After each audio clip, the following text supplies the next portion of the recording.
guys, welcome back to our channel. Firstly, I wish all the ultimate and tremendous teachers a very happy Teachers Day. So I'm trying to make my way as a teacher or trainer to make you understand the simple way of tenses, that is past, present and future. So today I have taken a verb that is update, and I'll be trying to understand you in different tenses, that is past, present, future. So let's see how it is been changed when it is in different tenses. So first, suppose when we take the past tense, that is update, past version of update is updated. So ed form of verb is there, and that we will use in the sentence. Let's see present tense. We will take the verb that is ing form of the verb that we take in the present tense. That is, it is going on right now in this time frame. So in that way we will try to portray our sentence in the present tense. Let's see how it goes in the future tense.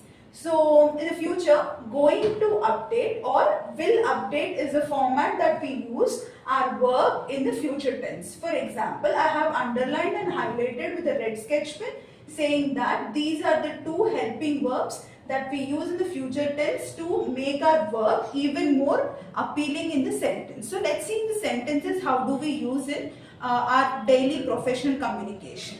So in the past tense, how we can write is I have updated my resume this Monday. So we have said like we can take in this scenario.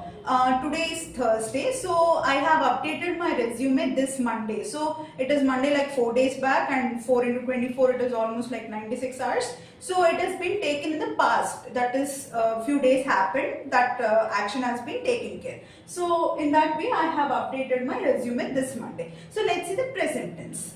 Ing form of the verb, I am still updating my cover letter. That means you can take this kind of conversation or sentence in your daily conversation that you are trying to do still and will achieve in some time in the future. So in that way you can use your present tense.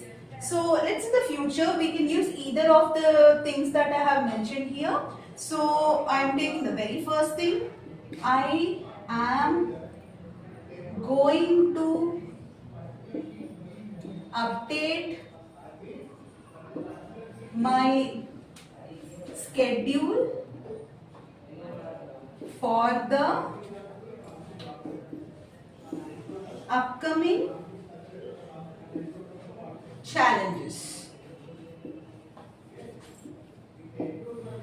That means like the person who is being just conversing these kind of sentence, he will be trying to change or update his kind of schedule for the upcoming things that he will be encountered in the future. So in this way, trying to take one verb and portray in different kind of tenses will definitely make you even more flexible and even more adaptable to the upcoming changes that I will tell you in the upcoming videos. Thank you for watching, and I'll see you with the next video. Bye bye.